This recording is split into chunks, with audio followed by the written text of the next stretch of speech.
Selamat datang di channel Novel Official. Sebelum kalian mendengarkan novel Pesona Pujaan Hati, jangan lupa like, share, and subscribe. Kalau tidak kusentil jantung kalian. Hehehehe. Tanpa lama-lama lagi langsung saja kita masuk di alur cerita novelnya. Bab 5791. Saat ini, pengalaman hidup singkat Charlie selama lebih dari 20 tahun hampir tergambar. Sedangkan Vera baru saja berbicara tentang awal abad ke-20. Melihat langit sudah cerah, Vera berkata kepada Charlie, "Tuanku, sudah waktunya kita pergi, kan?" Charlie mengangguk dan berkata, "Kamu belum menikmati pengalamanmu disergap oleh Victoria di Hong Kong dan lolos dari kematian." Vera tersenyum dan berkata, "Tuan muda ingin mendengarkan. Saya akan menjelaskannya secara detail setelah kembali ke rumah." "Oke." Charlie menggeliat dan berkata, "Sudah hampir waktunya berangkat ke bandara." Setelah itu, dia menunjuk induk pohon teh puer dan berkata, "Nona Lavor, kamu punya pengalaman menanam pohon teh. Datang dan gali induk teh puer." Vera mengangguk dan hendak menggali induk teh puca dengan tangan kosong. Namun begitu dia mengulurkan tangannya, dia tiba-tiba berhenti dan berseru, "Lihat, Tuan. Daun yang dipetik tadi malam sudah tumbuh." "Benarkah?" Charlie bingung dan melihat lebih dekat. Dan tentu saja dia menemukan bahwa dua tempat yang dia tarik kemarin kini menumbuhkan dua daun muda yang sangat segar yang bahkan tertutup embun. Charlie tidak bisa menahan diri untuk tidak kagum. Ini sangat cepat. Aku bahkan tidak menyadari bahwa dia menumbuhkan daun dengan tenang. Vera juga sangat terkejut dan berkata, "Bukan hal yang aneh jika daunnya tumbuh kembali setelah dipetik. Tapi sangat jarang tumbuh kembali begitu cepat. Rupanya induk ibu teh puer ini memang luar biasa."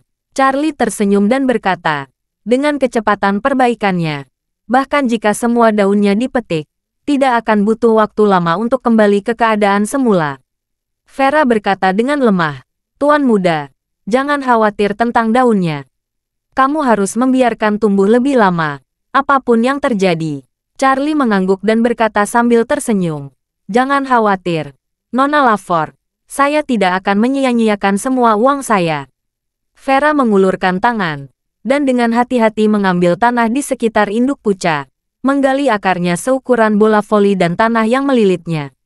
Setelah penggaliannya, dia segera menggunakan air mineral yang dibawanya untuk membasahi gumpalan tanah yang terjalin dengan akar. Lalu berkata kepada Charlie, "Tuan, ayo cepat pergi." "Oke." Charlie setuju. Kali ini dia tidak membawa peralatan berkemah sebelumnya, dan bersama Vera, kembali ke tempat parkir bersama induk puca. Setelah masuk ke dalam mobil, Vera membungkus rimpang teh induk puca ke dalam kantong plastik dan dengan hati-hati menempatkannya di kakinya. Lalu dia berkata kepada Charlie, "Tuan muda, itu saja." Charlie menyalakan mobil ketika dia tiba-tiba melihat seorang lelaki tua berusia 60-an berjalan keluar desa dengan kepala di pundaknya. Melihat sebuah kendaraan off-road yang terparkir di ujung desa, lelaki tua itu sedikit bingung dan terus menatap ke arah mobil tersebut. Charlie menurunkan jendela mobil saat ini, dan bertanya kepadanya, "Tuan, kami staf Departemen Meteorologi. Apakah Anda mendengar suara guntur dan hujan malam tadi?"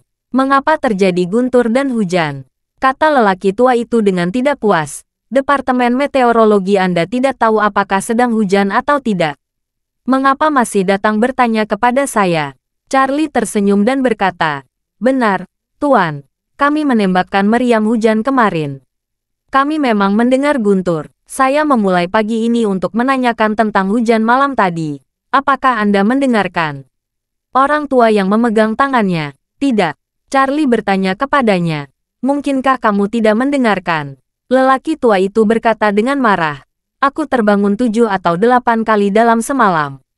Bahkan tetangga sebelah yang kentut pun bisa membangunkanku. Apakah aku masih bisa mendengar guntur?" Saat dia mengatakan itu, lelaki tua itu menambahkan, "Saya hanya menantikan hujan segera turun. Sudah lebih dari sebulan tidak turun hujan, dan permukaan udara di Tianqi turun drastis." Charlie mengangguk dan berkata dengan cepat, "Kalau begitu kami akan kembali dan melaporkannya kepada pemimpin dan melihat apakah dapat memanfaatkan waktu untuk mengukur curah hujan buatan lagi." Orang tua itu mengabaikannya dan pergi. Charlie menutup jendela mobil dan berkata kepada Vera di sebelahnya, "Sepertinya itu memang ilusi. Mungkin ilusi itu hanya berhasil untuk kamu dan saya." "Sepertinya begitu." Vera mengangguk. Tapi isinya masih sedikit dijelajahi dan tidak pernah rileks. Bab 5792. Perjalanan pulang Charlie dan Vera berjalan lancar. Pesawat lepas landas tepat waktu pada pukul 8.30 dan tiba di Aurus Hill tepat pukul 11. Siang harinya, keduanya ditarik kembali ke Scarlet Pinnacle Villa. Sepanjang perjalanan, Vera memegang tanaman muda induk puca dan tidak berani bersantai sejenak.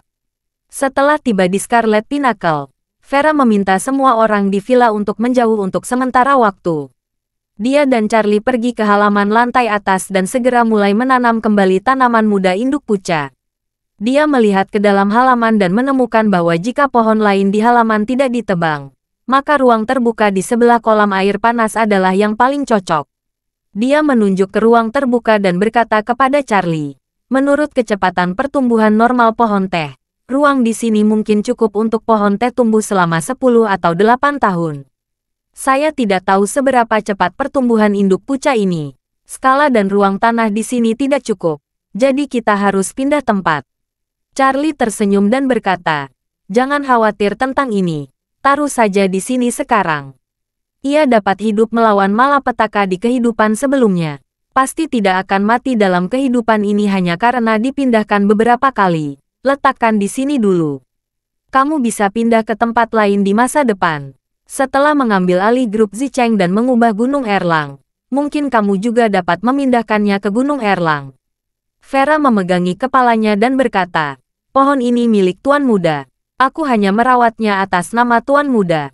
Jika tidak ada lagi penanaman di sini di masa depan, jika Tuan Muda berkata untuk memindahkannya, saya akan memindahkannya ke Tuan Muda." Charlie berkata dengan serius, "Kamu menghabiskan waktu paling lama bersamanya. Terserah kamu yang memutuskan mana yang akan ditanam." Vera mengangguk. "Aku mendengarkanmu, Tuan Muda." Saat dia berbicara, dia mengambil berkebun kecil, menggali lubang seukuran bola keranjang di tanah di samping kolam air panas. Lalu dengan hati-hati memasukkan akar teh puer ke dalamnya. Tanah diisi. Lalu diambil gayung udara dari kayu. Sebagian udara bersuhu ruangan dimasukkan ke dalam tangki air di sebelah kolam air panas. Air dituangkan dengan hati-hati di sepanjang tepinya. Saat ini, sinar matahari tengah hari menyinari dedaunan hijau yang lembut, membuat dedaunan hijau menjadi tembus cahaya.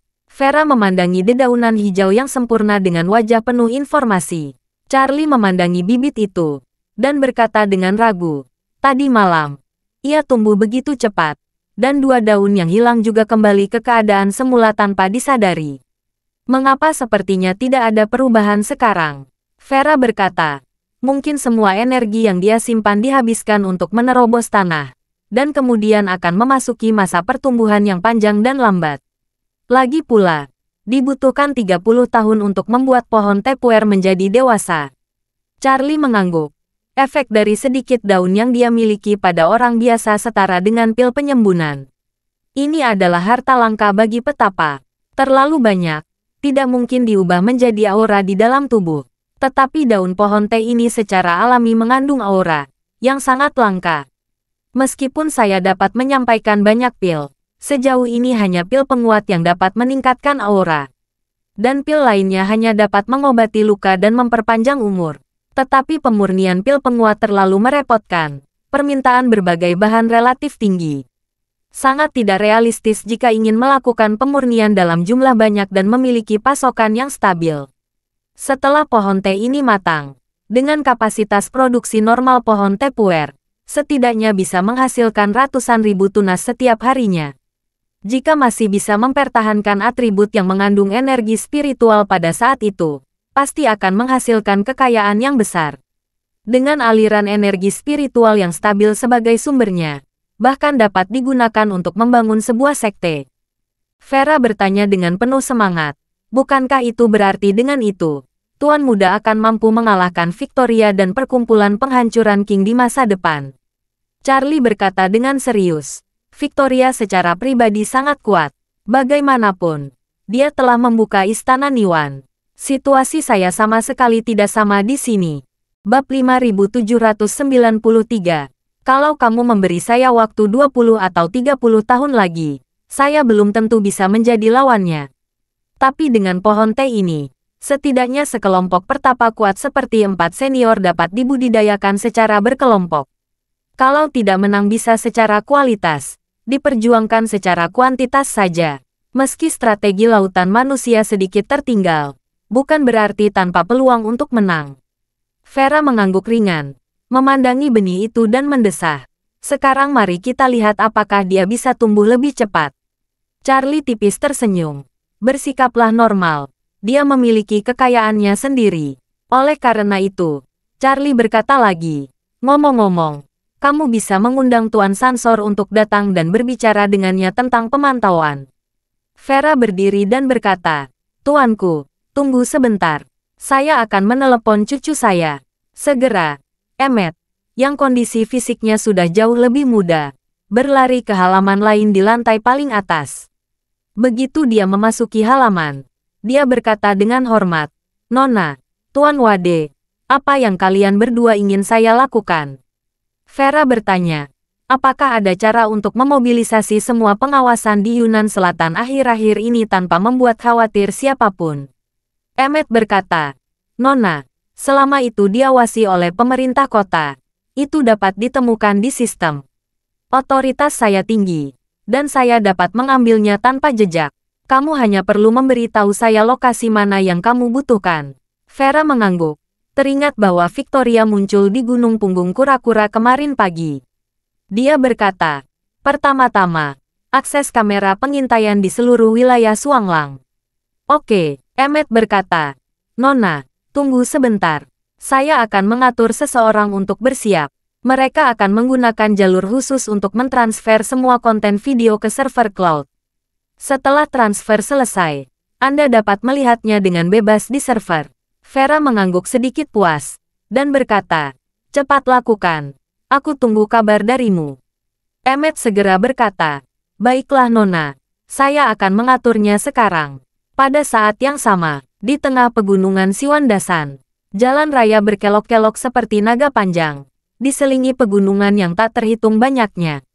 Dan kendaraan off-road melaju melintasi pegunungan dengan kecepatan tinggi. Wanita yang mengemudikan mobil itu memasang ekspresi serius di wajahnya, memegang erat kemudi dengan kedua tangannya, jelas sedikit gugup. Namun kegugupannya bukan karena kurangnya pengalaman berkendara, melainkan karena semakin akrabnya dirinya dengan lingkungan sekitar. Wanita yang mengemudi adalah Victoria. Meskipun dia sudah bertahun-tahun tidak mengunjungi Siwandasan, dia masih mengetahuinya dengan baik.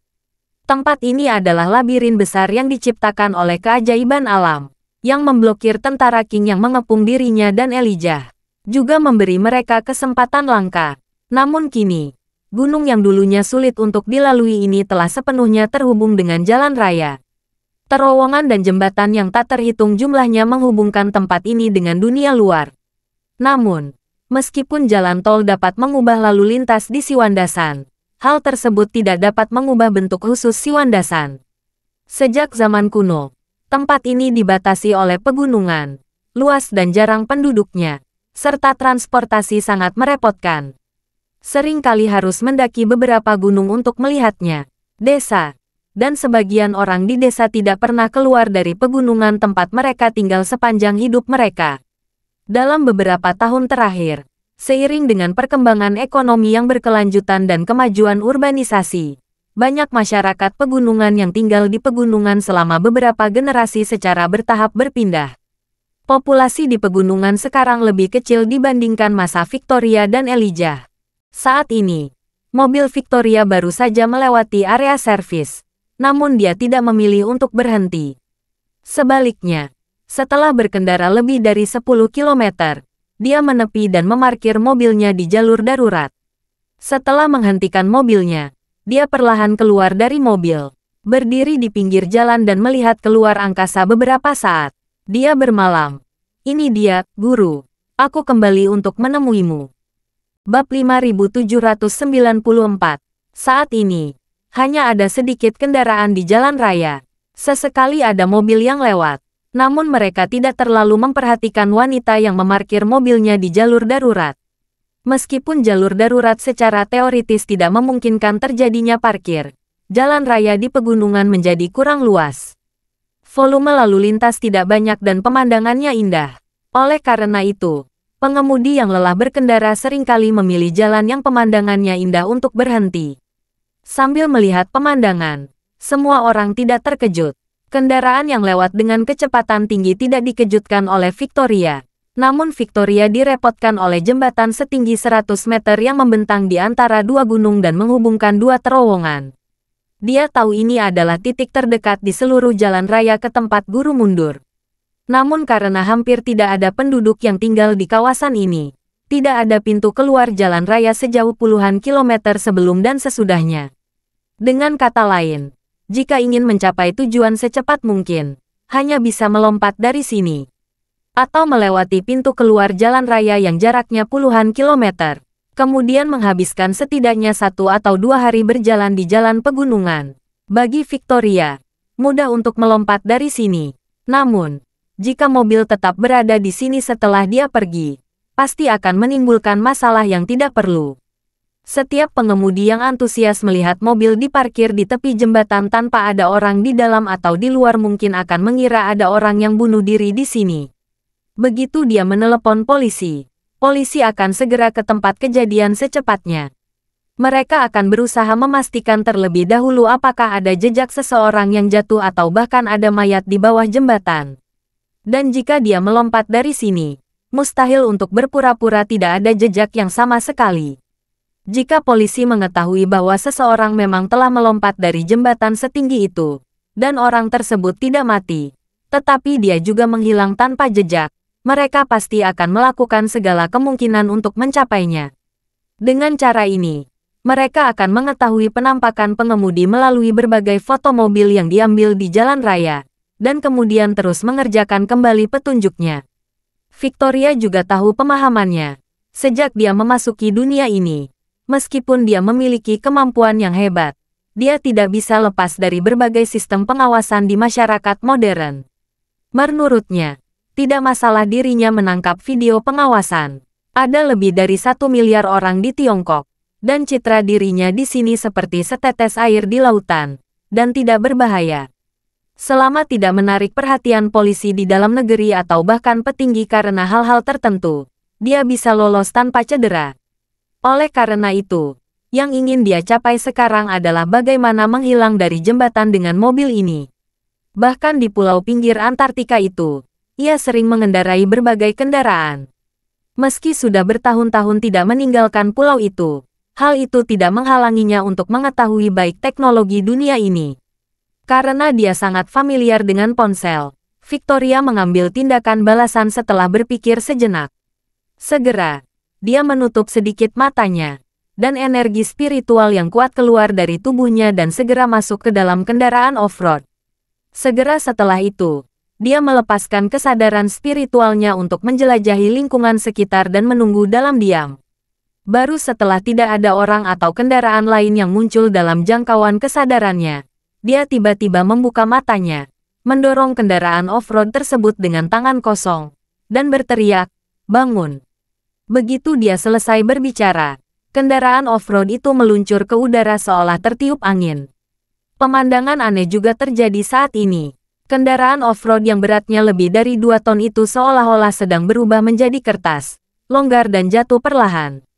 Energi spiritual Victoria membungkus erat kendaraan off-road tersebut, menyebabkan kendaraan off-road tersebut tenggelam perlahan dengan kecepatan yang sangat lambat. Namun, penggunaan energi spiritual murni untuk mengendalikan objek seberat beberapa ton di udara juga menghabiskan banyak energi spiritual Victoria. Ketika kendaraan off-road tersebut jatuh di bawah dek jembatan, dia segera mengubah aura yang menyelamatkannya. Dia hanya membungkus tangki bahan bakar dan baterai kendaraan off-road.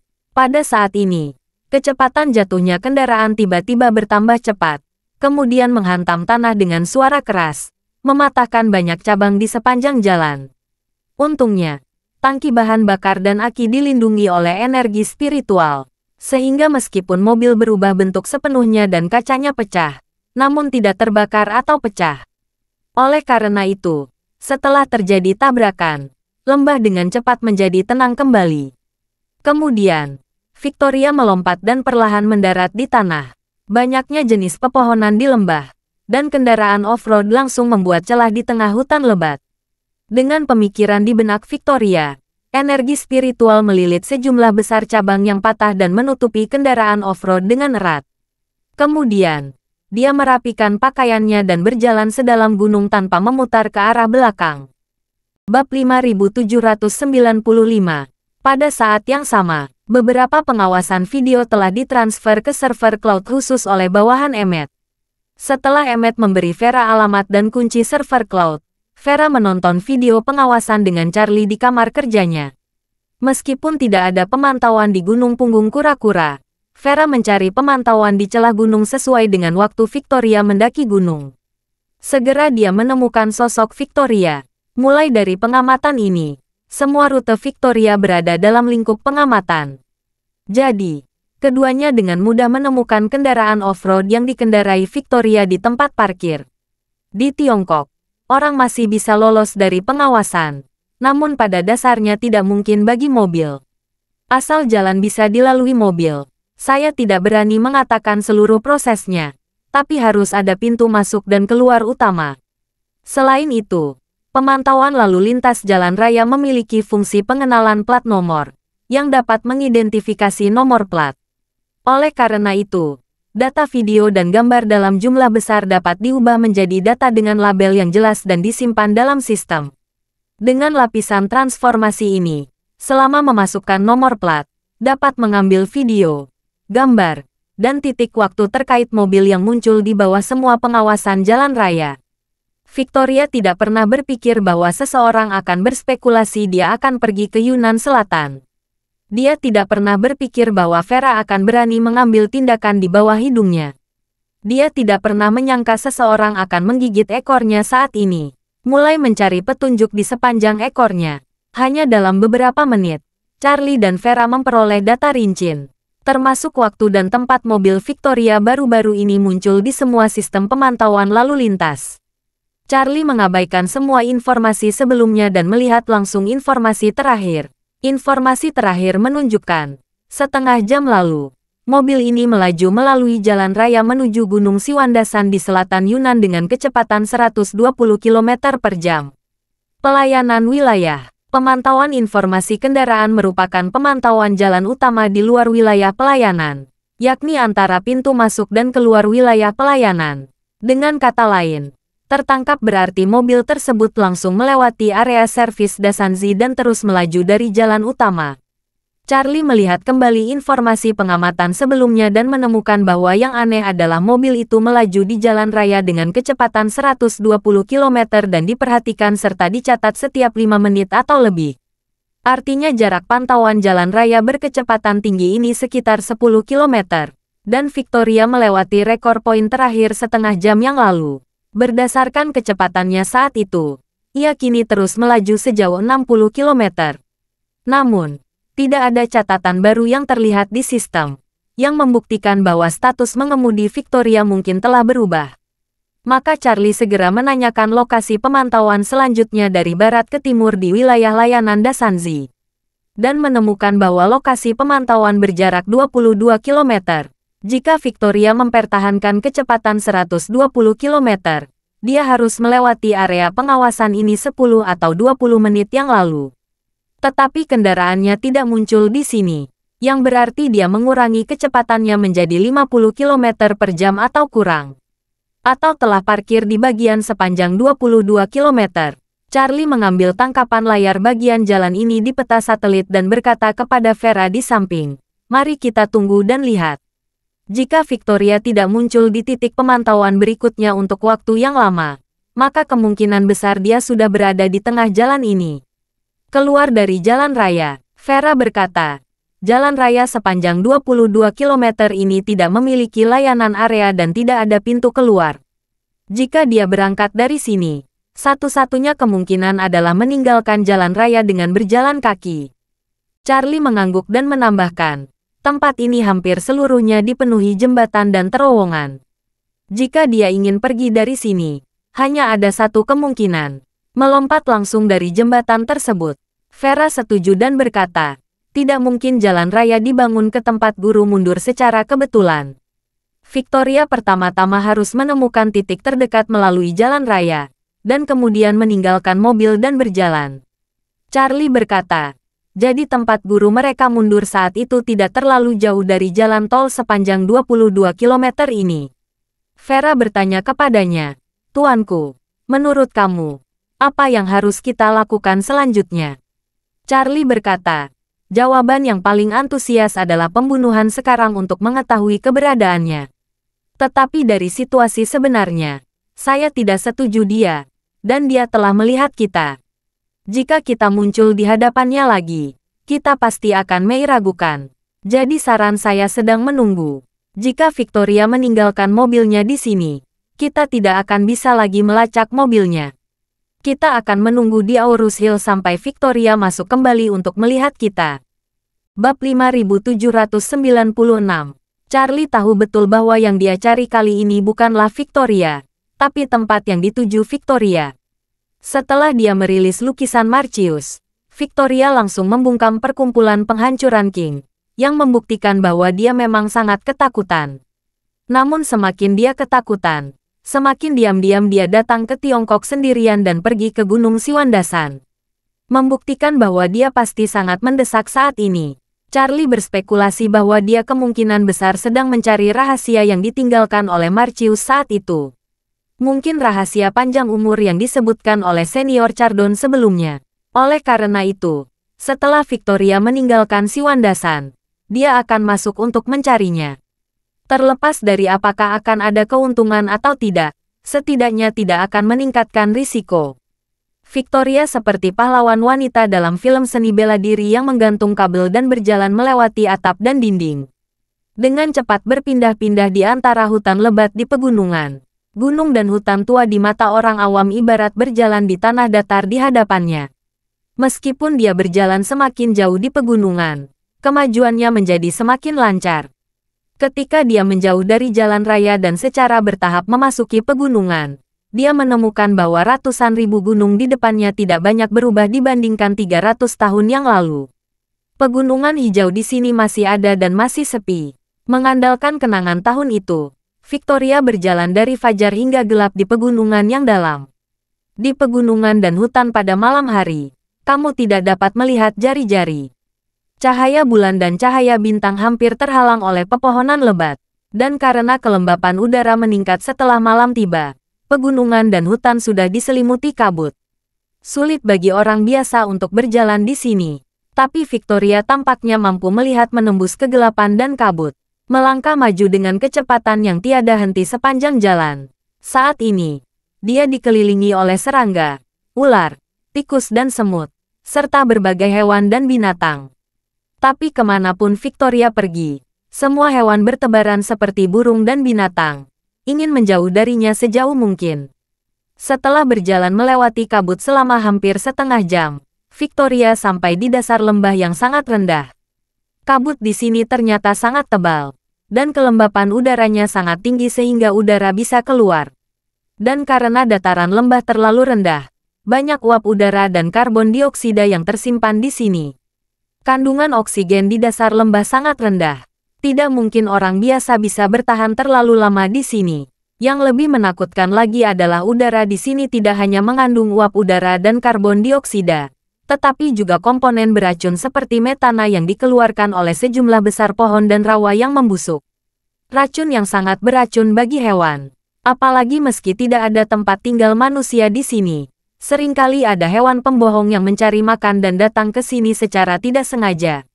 Setelah hewan tersebut masuk, mereka segera menjadi koma dan mati karena kekurangan oksigen dan racun komponen di udara. Mayat yang membusuk diurai oleh mikroorganisme, membuat udara di sini semakin berbahaya. Jika seseorang benar-benar buta dan mendaki gunung yang tak terhitung jumlahnya untuk datang ke sini, maka pada dasarnya tidak ada jalan kembali. Namun, ketika Victoria datang ke sini, ekspresinya tidak sedikit pun gugup, tetapi menjadi semakin bersemangat. Dia melangkah ke dalam kabut ini tanpa berpikir. Meskipun kabut kotor dan beracun tidak menyebabkan bahaya besar, hal itu membuatnya sedikit sakit. Dia menahan nafas dan berjalan ke tempat terendah dan terdalam. Pada saat ini, tidak ada cahaya di dasar lembah, dan kesadaran spiritual Victoria memenuhi sekelilingnya, dan segala sesuatu di sekitarnya terlihat jelas baginya. Ketika Victoria sampai ke titik terdalam, banyak pilar batu tebal setinggi 5 hingga 6 meter dan lebar 2 hingga 3 meter muncul di depan Victoria. Meski pilar-pilar batu ini terlihat alami dan tanpa bekas pengolahan buatan, namun nampaknya pilar-pilar batu tersebut tidak muncul di sini dalam jumlah banyak, sepertinya seseorang sengaja mengumpulkan pilar-pilar batu tersebut dan meletakkannya di sini. Apalagi pilar-pilar batu tersebut jumlahnya banyak sekali, tersusun tidak beraturan seperti hutan batu. Melihatnya, tersusun tidak beraturan. Bab 5797. Victoria tidak terkejut dengan pilar batu itu. Dia membungkukkan pilar batu ini dengan sedikit emosi, dan bertanya, "Guru, kakak, aku telah kembali." Bagaimanapun, dia melangkah ke dalam hutan batu, dan berjalan ke kiri dan ke kanan di hutan batu sesuai dengan aturan tertentu. Hutan batu ini adalah formasi 9 istana dan 8 diagram yang ditetapkan oleh Marcius selama hidupnya. Misteri dari formasi ini adalah, jika kamu tidak mengetahui cara untuk memecahkan formasi tersebut, tidak peduli jika berjalan ke dalam formasi hutan batu dari posisi manapun, tidak mungkin menemukan jalan keluar yang sebenarnya. Satu-satunya cara bagi orang luar untuk memecahkan formasi ini adalah dengan menghancurkan semua pilar batu, tanpa meninggalkan siapapun. Namun formasi ini awalnya digunakan oleh Marcius untuk melindungi gua. Menurut rencananya, begitu seseorang menerobos masuk dengan paksa, dia akan segera mengetahuinya sebelum pihak lain menghancurkan hutan batu sepenuhnya. Jika kekuatan lawan tidak sebaik dirinya, maka dia bisa membunuh lawan secara diam-diam. Jika dia bertemu seseorang yang lebih kuat darinya, Marcius tidak takut. Karena hutan batu yang terdiri dari pilar-pilar batu ini berukuran besar dan jumlahnya banyak. Dan setiap pilar batu sangat tebal dan berat, dan itu akan memakan banyak waktu dan energi bagi lawan untuk menghancurkan mereka semua. Dia punya cukup waktu untuk melarikan diri. Dengan cara ini, saat pihak lain menghancurkan hutan batu sepenuhnya, dia pasti sudah melarikan diri. Saat itu, Marcius mengandalkan formasi ini untuk menyembunyikan gua tempat dia berlatih. Selama ratusan tahun, tidak ada yang mampu membobolnya. Hanya 2 orang yang pernah memasukinya, Victoria dan kakak laki-lakinya Elijah. Victoria, yang kembali ke sini lagi, memilih rute dengan mudah. Lalu dengan cepat berjalan ke kiri dan ke kanan di hutan batu. Setelah berjalan berkali-kali, Victoria tiba-tiba menghindar, dan pintu keluar dari formasi 8 trigram muncul di depannya. Sebuah gerbang batu melengkung yang diukir dengan tangan di kedua sisi gerbang batu. Sepasang umpan diukir dengan kaligrafi kursif. Bait pertama adalah tentang retret dan latihan selama 800 tahun. Dan umpan kedua adalah tentang memakai bintang dan memakai bulan selama hampir 1000 tahun. Kuplet atas dan bawah biasa saja, tetapi tulisan horizontalnya sangat berbeda. Kuplet orang lain. Prasasti mendatar kebanyakan 4 aksara. Namun prasasti mendatar pada kuplet ini 5 aksara. Victoria sangat familiar dengan umpan ini. Dia melihat kelima karakter di tengah, dan bertanya, "Guru, apakah umurnya panjang? 500 tahun atau 1000 tahun? Kamu hidup selama 1000 tahun, dan kamu mengubah namamu menjadi umur yang panjang. Saya telah mengabdikan diri untuk memelihara di sini selama 500 tahun. Namun pada akhirnya, saya masih tidak bisa lepas dari kematian. Adakah cara di dunia ini yang bisa membuat manusia menjalani kehidupan yang sama seperti langit dan bumi?" Berbicara tentang ini, Victoria tertawa, dan berkata, "Aku terlalu banyak berpikir. Bagaimana kamu bisa tahu penjelasannya? Kalau kamu tahu, kamu tidak akan mati 300 tahun yang lalu." Segera, tanpa melihat umpan itu lagi, dia mengangkat tangannya dan mendorong pintu batu melengkung itu hingga terbuka. Pintu terbuka, dan di dalamnya terdapat ruangan batu berukuran sekitar 40 meter persegi. Victoria sangat akrab dengan tempat ini. Saat itu, dia dan kakak laki-lakinya Elijah berlatih di sini sepanjang hari. Saat ini, masih ada futon di ruangan batu tempat mereka berdua bermeditasi. Bahkan ada noda darah hitam di tanah yang sudah lama mengering, yang tersisa saat dia menikam Elijah dengan pedang. Victoria mulai, dan juga sedikit terkejut. Dia mengulurkan tangannya untuk memegang darah yang telah mengering selama lebih dari 300 tahun, dan mencengkeram. Kakak senior, pedang yang aku tusukkan ke jantungmu saat itu masih membuat hati sakit. Kalau kamu berjanji padaku, bagaimana bisa ada 300 tahun perpisahan antara kamu dan aku? Kalau kamu dan aku bergabung saat itu, mungkin perkumpulan penghancuran King akan diusir, dan seluruh dunia tidak akan menjadi milik kamu dan aku. Hanya kamu yang berhak menyalahkan. Jika kamu tidak mengetahui keadaan saat ini, kamu tidak akan menikmatinya. Saat dia mengatakan itu, dia tidak bisa menahan diri untuk memeluknya dengan suara rendah. Dibandingkan dengan 300 tahun yang lalu, segala sesuatu di depanku sepertinya tidak berubah sama sekali. Kecuali darah kakak laki-laki senior telah mengering. Artinya, dalam 300 tahun terakhir, tidak ada seorang pun yang kembali ke sini lagi. Jadi, dia berhenti sejenak dan mengerutkan keningnya. Jadi, orang yang mengambil lukisan guru belum pernah ke sini. Dan Curtis serta istrinya belum pernah ke sini juga. Jadi siapa orang itu? Curtis dan istrinya ada di sini di mana kamu menemukan rahasia jangka panjang. Bab 5798. Bingung. Victoria segera melangkah menuju ruang batu bagian dalam. Awalnya, kamar batu Marcius hanya memiliki bagian luar. Pada saat itu, Marcius telah memulai memecahkan 500 tahun kedua. Dia telah bermeditasi dan berpuasa sepanjang hari dan tidak perlu tidur, makan atau pergi ke toilet. Setelah membawa Victoria dan Elijah kembali ke gua, Marcius menggunakan pedal untuk membuka 2 kamar tidur untuk mereka berdua, serta dapur dan toilet. Agar tidak mengganggu latihannya, Marcius membuka ruang batu untuk dirinya digunakan untuk latihan dan streaming. Hasilnya, ada 5 kamar batu lagi di sini. Victoria melihat keempat kamar batu pertama. Ketika dia sampai di kamar batu kelima, tidak ada tanda-tanda kamar batu kelima. Pintu masuk asli ke ruang batu kelima kini telah berubah menjadi dinding batu halus dan tanpa jejak. Sambil menyentuh dinding batu yang halus, Victoria berkata, "Guru, saat waktumu semakin dekat, kamu memanggil saya dan kakak senior ke sini untuk mempercayakan pemakaman." Saya mengucapkan beberapa patah kata dari lubuk hati saya dengan tergesa-gesa, dan Anda mengirim saya dan kakak senior mengangkut keluar.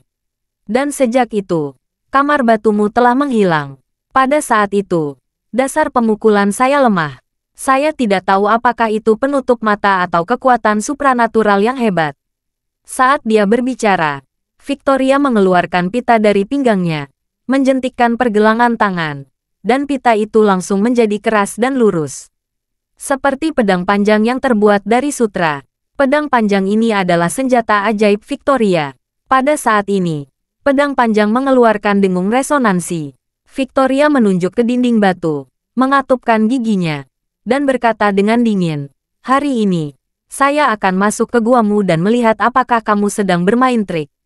Setelah mengatakan itu, Victoria mengumpulkan energi spiritualnya di ujung pedangnya. Energi spiritual yang melonjak langsung berubah menjadi serangan yang dingin, menebas ke arah dinding batu halus dalam sekejap. Victoria saat ini bukan lagi Victoria yang diusir oleh Marcius hari itu. Sekarang dia telah berhasil membuka istana Niwan, dan kekuatannya 100 kali lebih kuat dari sebelumnya. Saat itu, Marcius bisa menggunakan pedangnya untuk mengukir beberapa ruang batu di gunung. Saat ini, Victoria juga memiliki kepercayaan diri yang sama dan dapat menghancurkan tembok batu sepenuhnya. Victoria menyembunyikan dinding batu dengan kaktus penuh percaya diri. Dia pikir dia bisa dengan mudah membelah dinding batu. Namun tidak diduganya, saat ujung pedang diselimuti dinding batu, sepertinya dinding batu itu tiba-tiba terbungkus erat oleh kekuatan yang kuat. Sehingga begitu ujung pedang menyentuh dinding batu, memantul kembali di tempat. Kekuatan pantulan yang sangat kuat adalah beberapa kali lipat energi spiritual yang dikeluarkan Victoria ketika dia tertutup. Langsung membuat pedang Victoria terbang, dan lengan Victoria sendiri merasakan sakit yang luar biasa. Dia tidak bisa mengangkatnya sama sekali. Pada saat ini, Victoria sangat ketakutan. Dia tidak menyangka tembok batu ini, yang sepertinya tidak memiliki misteri, bisa jadi ceramah itu. Dia tidak bisa menyembunyikan kengeriannya dan tidak bisa menahan diri untuk bertanya pada dirinya sendiri, apakah formasi ini yang ditinggalkan oleh guru? Memikirkan hal ini, dia dengan cepat dan penuh hormat berkata dengan lantang, "Guru, murid Victoria kembali mengunjungi Anda, Guru." Setelah itu, Victoria melihat sekelilingnya dengan waspada untuk melihat apakah ada perubahan. Namun yang mengecewakannya adalah segala sesuatu di sekitarnya masih sama, dan tidak ada hal aneh yang terlihat. Dia bertanya-tanya dengan curiga, umur 1000 tahun benda tua itu telah tiba. Dia pasti sudah mati. Ada kemungkinan besar ini adalah formasi yang dia tinggalkan untuk mencegah orang lain menemukan kamar batunya dan menemukan mayatnya ketika waktunya tiba. Segera, dia berbalik, mengambil pedang yang terguncang itu lagi, dan berkata dengan dingin di dalam hatinya, Karena ini adalah sebuah formasi, tidak peduli seberapa kuatnya, cepat atau lambat pedang itu akan habis. Hari ini aku pasti akan menghancurkan dinding batumu berkeping-keping dan mencari tahu apa yang terjadi." Setelah mengatakan itu, Victoria mengayunkan pedang panjang dengan tangan kirinya. Sekali lagi menggunakan energi menyebalkan yang kuat, dan mengurung dinding batu dengan seluruh kekuatan. Ada ledakan ketika Victoria melihatnya, dan sebelum Victoria sempat bereaksi, dia merasakan tangan kirinya mati rasa karena kekuatan yang luar biasa. Pedang panjang yang dipegang erat di mulut harimau terguncang lagi. Kali ini dinding batu memantul kembali dengan kekuatan yang tidak kalah dengan pukulan tadi, yang membuat ekspresi Victoria langsung panik. Dia dapat memahami bahwa suatu formasi sangat kuat. Yang tidak dapat dia pahami adalah bahwa formasi ini mengeluarkan banyak energi pada rebound pertama. Mengapa kekuatan rebound kedua tidak berkurang sama sekali? Dengan cara ini, dia tidak dapat menebak seberapa kuat energi spiritual yang terkandung dalam formasi ini. Victoria terkejut dan marah, merasa seolah-olah dia telah ditipu dan dipermalukan oleh formasi yang ditinggalkan oleh Marcius. Dia bingung dan membentak, "Apakah kamu membentuk formasi yang begitu kuat hanya untuk melindungiku? Aku muridmu, karena kamu mati 300 tahun yang lalu. Mengapa kamu menyingkirkan semua hal yang telah kamu pelajari selama hidupmu? Dan senjata ajaib itu diberikan padaku. Kamu terus mengatakan bahwa kamu sedang menunggu naga yang naik level. Tidak ada yang namanya naga yang naik. Selain itu, meskipun ada naga yang naik, lalu mengapa kamu belum pernah bertemu dengannya? Mengapa ingin menyimpan semua harta hidupmu untuk dia? Di mana aku?" Victoria meraung seperti melampiaskan amarah, terutama untuk melampiaskan keluhannya. Tetapi saat dia selesai berbicara, suara seorang pria kuat tiba-tiba terdengar dari dalam gua. "Sudah kubilang, kamu tidak masuk ke tempat itu lagi. Apa yang kamu lakukan di sini?"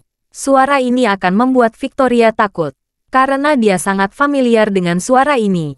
Pemilik suara ini adalah gurunya, Marcius. Pada saat ini, otaknya hampir mengalami hubungan pendek, dan dia kembali sadar setelah beberapa saat. Dia berlutut dan berkata dengan ketakutan, "Guru, murid ini tidak bermaksud untuk membangkang. Tapi aku sudah bertahun-tahun tidak kembali untuk memujamu. Aku datang ke sini khusus untuk memberi penghormatan. Aku tidak bermaksud menyentuh perasaanmu." Setelah mengatakan ini, Victoria segera menjawab suara itu dengan hati-hati. Kalimat tadi hanyalah untuk menutup-nutupi, namun juga merupakan godaan. Dia sengaja menyebutkan bahwa dia datang untuk beribadah hari ini hanya untuk melihat bagaimana respon suara tersebut. Meskipun dia sekarang yakin bahwa suara itu adalah suara guru, dia masih tidak mengerti apakah suara itu berasal dari formasi atau dari kenyataan. Jika berasal dari formasi, itu membuktikan bahwa sang master menduga dia akan kembali 1 hari sebelum waktu yang semakin dekat. Dia secara khusus membuat teka-teki untuk dirinya sendiri agar dia bisa mundur meskipun ada kesulitan. Namun jika suara ini benar-benar nyata, sungguh mengerikan. Karena itu berarti gurunya masih hidup. Jadi dia mengatakan ini secara khusus karena dia ingin mendengar bagaimana jawaban pihak lain. Jika pihak lain menjawabnya, itu membuktikan bahwa kemungkinan pertama lebih mungkin terjadi. Jika pihak lain langsung berkata, saya tidak butuh pemujaan dari bajingan sepertimu, itu akan membuktikan bahwa sang guru memang masih hidup. Oleh karena itu, meskipun Victoria sangat waspada, dia juga diam-diam dan cemas menunggu jawaban pihak lain. Saat ini, dia mendengar suara itu memarahi dengan suara dingin. Untuk kamu dan saya sebagai murid dan guru, aku tidak akan mencapai kamu hari ini. Tapi kamu ingat, jangan pernah kembali ke Siwandasan lagi dalam kehidupan ini. Bab 5799. Setelah mendengar kata-kata ini, Victoria merasakan hawa dingin mengalir dari telapak kaki hingga kulit kepalanya. Sejak dia secara tidak sengaja diselamatkan oleh Marcius di Gunung Siwandasan lebih dari 300 tahun yang lalu, dia tidak pernah merasa begitu takut dan bertanya. Terakhir kali dia panik adalah saat melihat lukisan Marcius di internet. Sekarang, dia tiba-tiba menemukan bahwa gurunya, yang telah mencapai akhir hidupnya dan menuju ke barat lebih dari 300 tahun yang lalu, mungkin masih hidup. Dampaknya terhadap dirinya benar-benar belum pernah terjadi sebelumnya. Victoria sama sekali tidak bisa menahan rasa takut di hatinya. Dia berkata dengan suara gemetar, "Guru, murid tahu ini salah." Pada saat ini, teriakan marah terdengar di telinga Victoria. Marcius memarahi dengan suara yang sangat dingin. "Keluar dari sini." Omelan ini menghantam hati Victoria seperti guntur. Pada saat ini, dia tidak berani ragu atau menunda lagi. Segera berdiri, membungkuk ke dinding batu dengan gemetar dan berkata, "Guru, murid ini tersesat." Setelah mengatakan itu, dia berbalik, menyeret kakinya yang seperti timah, dan terhuyung keluar gua. Setelah keluar dari gua, Victoria tidak berani berhenti dan berjalan cepat menuju luar gunung. Detak jantungnya lebih cepat dan lebih berat dari sebelumnya. Setelah mengeluarkan diri lebih dari 10 mil dalam satu tarikan napas, dia tidak bisa menahan diri untuk tidak menutup mulutnya. Bagaimana ini mungkin? Bagaimana ini mungkin? Bukankah orang tua itu sudah berakhir lebih dari 300 tahun yang lalu? Mengapa masih hidup sampai sekarang? Ketika dia mengatakan itu, dia tidak dapat menahan diri untuk bertanya, "Tidak." Masih belum jelas apakah dia hidup atau mati. Mungkin dia benar-benar tidak mati. Atau mungkin dia masih sadar setelah dia meninggal. Atau mungkin dia sudah lama meninggal. Yang tersisa hanyalah formasi untuk memanjakanku. Dalam hati Victoria, dia tidak bisa menemukan jawaban yang bisa membuatnya lebih yakin.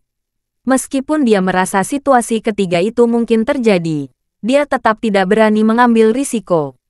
Saat ini, dia hanya ingin melarikan diri dari tempat ini, Siwandasan, dan China secepat mungkin.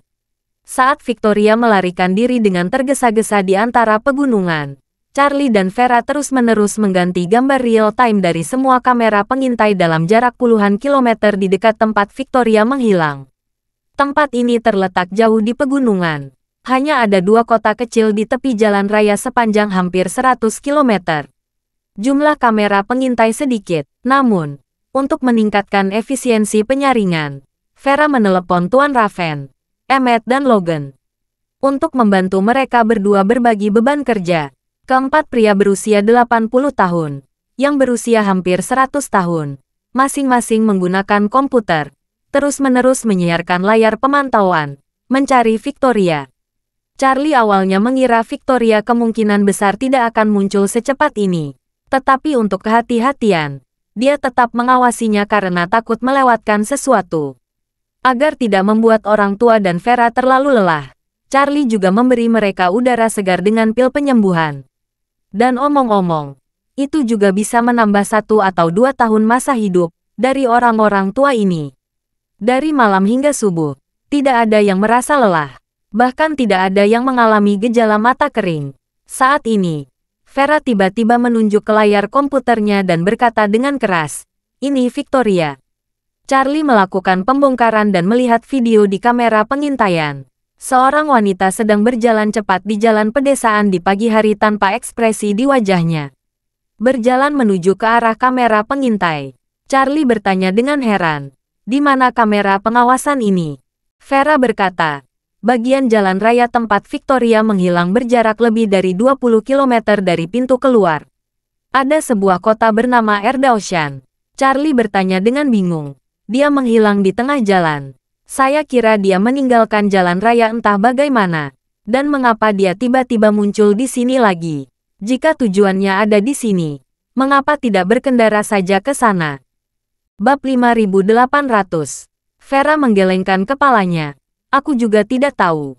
Saat dia sedang berbicara, Victoria dalam video terlihat menghentikan sebuah van yang lewat. Setelah beberapa kata dengan pengemudi van, pengemudi itu memasangkannya ke tempatnya, sepertinya menolak permintaannya. Ekspresi Victoria sedikit cemas. Dia segera mengeluarkan setumpuk uang kertas merah dan menyerahkannya kepada pihak lain. Setelah pihak lain menerima uang tersebut, Victoria segera masuk ke dalam van dan duduk di kursi belakang. Charlie semakin bingung. Kemana Victoria pergi? Vera berkata, kembali ke muda tuan. Aku juga tidak dapat memahaminya. Charlie berkata, awasi saja dia dulu dan lihat kemana tujuan mobil ini. Baik. Di kota-kota pegunungan yang sangat terbelakang, pemantauan terutama terlihat pada lalu lintas jalan. Sehingga Vera dapat langsung melacak pergerakan mobil ini dengan terus-menerus mengganti pemantauan jalan. Segera, mobil itu meninggalkan kota dan menuju pintu masuk jalan raya. Saat ini, di dalam van ada kebocoran udara di mana-mana. Victoria tidak sabar untuk segera meninggalkan Tiongkok. Dia mengirimkan pesan kepada krunya dan meminta mereka mengajukan rute secepatnya untuk terbang langsung dari Myanmar ke bandara terdekat. Victoria masuk dengan menyelundup. Menurut rencana awalnya, setelah meninggalkan Siwandasan, dia akan menyelundupkan dirinya ke luar negeri melalui rute yang sama. Lalu mengambil penerbangan dari Myanmar untuk kembali ke markasnya. Namun, perubahan mendadak membuatnya tidak mau tinggal di Tiongkok 1 menit lebih lama. Dia hanya ingin pergi dari sini secepatnya. 10 menit kemudian, van itu melaju keluar dari terowongan. Victoria menyadari bahwa ini adalah jembatan tempat dia meninggalkan mobil sebelumnya. Dia dengan sengaja bertanya kepada pengemudi, "Tuan, jika kendaraan tidak keluar dari jalan raya dalam waktu lama, apakah akan ada yang mencarinya?" Sopir itu berkata tanpa menoleh ke belakang, "Siapa yang punya waktu luang? Keluarkan saja kartu di pintu masuk dan kumpulkan uang di pintu keluar. Siapa yang khawatir mobil mana yang keluar dari jalan tol?" Victoria menambahkan, setiap kendaraan diberikan kartu tagihan di pintu masuk. Jika kartu ini tidak pernah terselesaikan di pintu keluar, tapi operator jalan raya akan menyelidikinya.